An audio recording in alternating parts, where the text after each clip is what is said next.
Hi friends, ఎలా ఉన్నారు అందరూ? మాది ఇల్లు వచ్చేసి చూపిస్తాను. పొద్దున్న నుంచి మీకు వీడియో పెట్టలేదు కదా, వర్క్ బిజీ అయి కుదరలే. పని వాళ్ళు వచ్చారన్నమాట. ఆ రాయి పగలలేదు.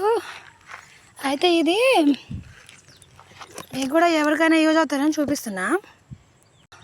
ఇది లాక్ ఫిక్స్ ఎస్ అన్నమాట. ఇది ఇప్పుడు మనం ఇట్లా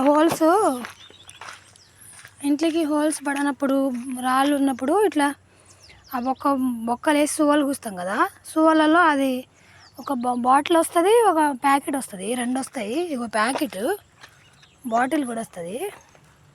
ఆ రెండు కలిపి ఇగో ఇక్కడ బాటిల్ ఉంది చూడండి. ఈ రెండు కలిపి ఒక బేసన్లో కలిపేసి దాని మీద అతికియాలన్నమాట. నేను 2 ప్యాకెట్లే తెచ్చిన. చాలా అవుతుంది, ఒక 5-6 వేలు దాకా అవుతుంది. నేను అన్ని తేలేదు. కొంచెం సిమెంట్ పోసిన తర్వాత పైన ఇవి పోసాను అనమాట. ఇగోండి మా పిల్లర్స్ ఇట్లా సువ్వలు గుచ్చారనమాట. రేపు పిల్లర్స్ వేస్తారు. ఎట్టకేలకి రాయి అయిపోయింది ఫ్రెండ్స్. ఈరోజు అయిపోయింది. ఈరోజు మధ్యాహ్నం వరకు పట్టింది ఈ రాయి. ఇక్కడ ఈ రాయి ఇది ఇక్కడ వాష్రూమ్ గుంట వస్తుంది అనమాట. అక్కడ పిల్లర్స్ కదా, దానికి కొంచెం ఆపోజిట్ సందుకు వేసామన్నమాట. కొంచెం వచ్చిందల్లా చాలా అనేసి, రాలే కదా మొత్తం, రావట్లేదు. సరే ఫ్రెండ్స్, నచ్చితే లైక్ చేయండి. Bye bye.